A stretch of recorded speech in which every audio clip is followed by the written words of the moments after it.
What's up, guys? So in 2020, most skateboarding is filmed on phones and uploaded straight to Instagram. There's not a lot of people out there filming with cameras. So I decided to do a comparison video with some of the best phones for filming skateboarding and taking photos. So today I'm going to be comparing the Google Pixel 3 XL to the Google Pixel 4 and the iPhone 11. So I've been using all three of these phones for a while now. I've been testing them with photos and with video. And I have to say, I think the Pixel in Google Pixel stands for pixelation. When it comes to video, the iPhone is much better, especially at those high frame rates or way zoomed in. The Google Pixel gets kind of pixelated and it just skips frames sometimes, especially if you're going like 8 times slow motion. So with all these phones, I've also been using moment lenses, and that really adds a lot. You can use the tele lens and have more of a portrait lens, or you could use the wide angle lens and have a nice wide angle. Now the iPhone 11 has a built-in wide angle camera, but the thing is, it's not as good as the regular tele lens on the iPhone 11.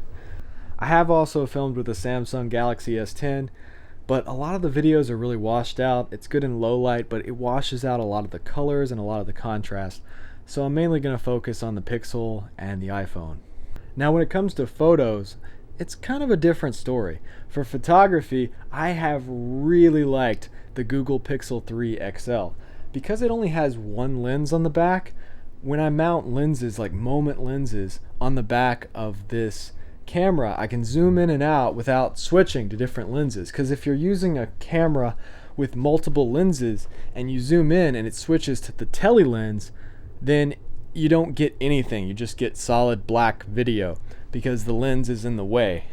One of the best things about the Pixel is you can use portrait mode with moment lenses. On the iPhone, it never really recognizes the person when you're using portrait mode with a lens on top of the lens.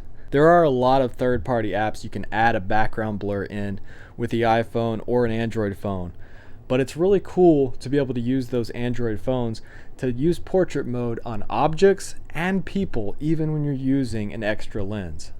So here's a side-by-side comparison of some photos with the iPhone 11 and with the Google Pixel 3 XL.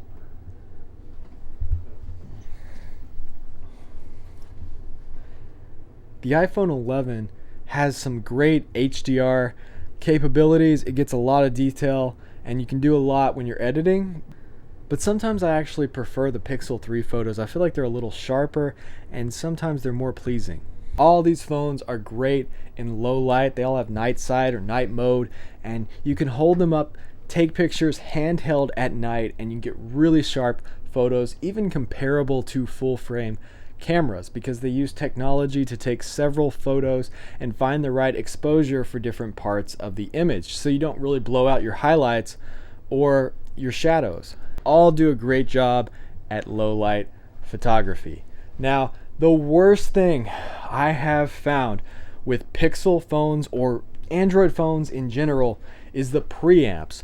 When recording audio with an external microphone, every Android phone I've used has had a horrible hissing noise or a lot of background noise, or they're so loud that they blow out the microphone and mess up the audio.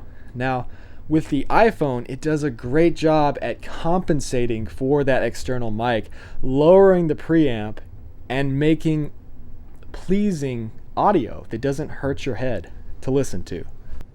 I tested about 10 different microphones on the Pixel 3 and the Pixel 4, and I had this problem with every one of them. The only solution I have found for this is using a Zoom mic as an external audio interface. So I'm recording the audio using the preamps in the Zoom mic and connecting it to the phone, selecting on the Zoom mic that I'm using it as an audio interface instead of using the phone's audio interface. This will cut out that background noise and humming. So the battery lasts longer on the iPhone 11, probably twice as long in my opinion. Now this could just be the particular Google Pixel 3 that I was comparing it to, but it did last a lot longer. So these iPhone clips are just off my Instagram because I've already deleted them, and the reason I've deleted them is because the iPhone clips and the iPhone photos were just less compatible with my computer. That's one of the main reasons I wanted to get an Android phone to do some filming with, because the Android phones, like the Google Pixel 3, you just plug it into the computer through the USB and you can move your files around. With the Apple phone, you have to go through iTunes, even if you're on a Mac, because I actually have a MacBook as well. But even on the Mac, the Pixel is easier to share photos and to share videos and transfer them without getting scrambled or messed up. I feel like that's one of the main problems with Apple. They want you to buy the newest thing and update everything immediately.